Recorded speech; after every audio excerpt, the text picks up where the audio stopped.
Révélation explosive. Le Mali affirme avoir déjoué une tentative de coup d'État financée de l'extérieur.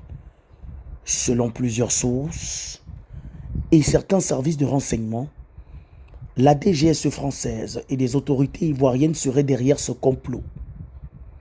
Le 25 avril, le Mali a tremblé.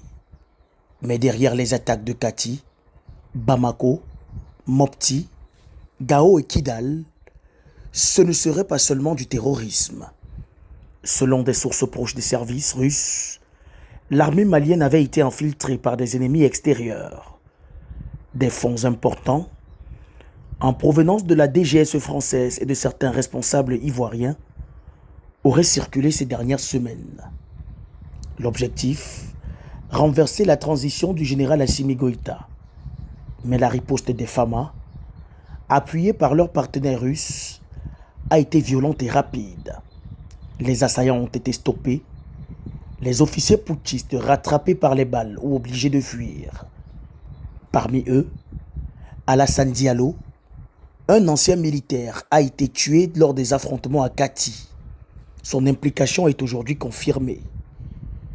Pendant ce temps, le Niger accuse formellement la France d'être le commanditaire de cette tentative de déstabilisation. Une accusation qui fait voler en éclats les dernières tentatives de dialogue entre Paris et les capitales sahéliennes. Les relations, déjà houleuses, deviennent désormais explosives. Les services russes, eux, affirment qu'un repli tactique s'imposait pour éviter un bain de sang généralisé. En attendant, le peuple malien, souvent pris en otage entre ces rivalités, retient son souffle. Les autorités appellent au calme, mais l'enquête, si elle confirme l'implication de puissances étrangères, pourrait provoquer une rupture définitive avec l'Occident et pousser Bamako un peu plus dans les bras de Moscou. Une enquête militaire est donc en cours. Le Mali promet des résultats transparents.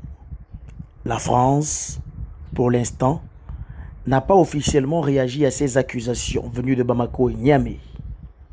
Mais pour l'heure, au Mali, la situation reste sous contrôle.